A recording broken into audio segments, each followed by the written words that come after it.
السلام عليكم ورحمة الله تعالى وبركاته. أعزائي المشاهدين والمشاهدات الكرام، في هذه النشرة التي تخص الحالة الجوية بالجزائر إليكم التوقعات بحول الله بآخر التحديثات النماذج العالمية.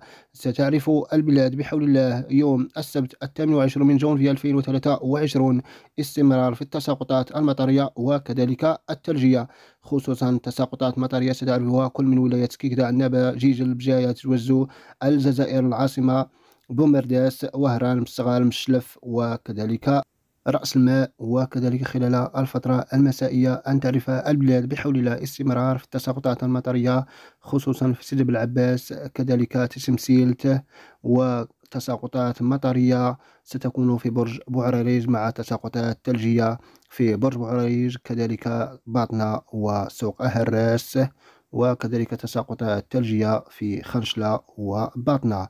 من المتوقع خلال الأيام القادمة بحول الله استمرار في التساقطات المطرية، تكون أحيانا ضعيفة ومتفرقة في الولايات الشمالية للجزائر، خصوصا في المندية، الجزائر العاصمة، شلف، مستغال، مهران، وعين وسارة.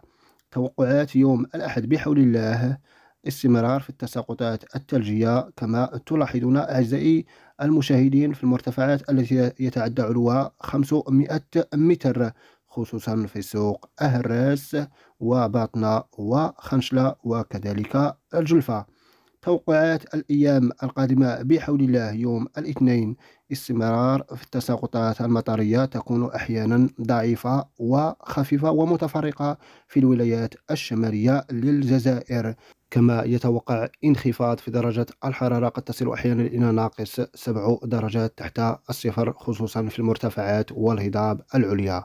وكما يتوقع بإذن الله خلال الأيام القادمة أن تعرف البلاد في الاستقرار الحالة الجوية مع منخفضات خلال الأسبوع القادم بحول الله. سنوافيكم بمستجداتنا خلال نشراتنا القادمة، ولا تنسوا دعم النقطة بالله وكل اشتراك في القناة ليصلكم كل جديد. والسلام عليكم ورحمة الله تعالى وبركاته.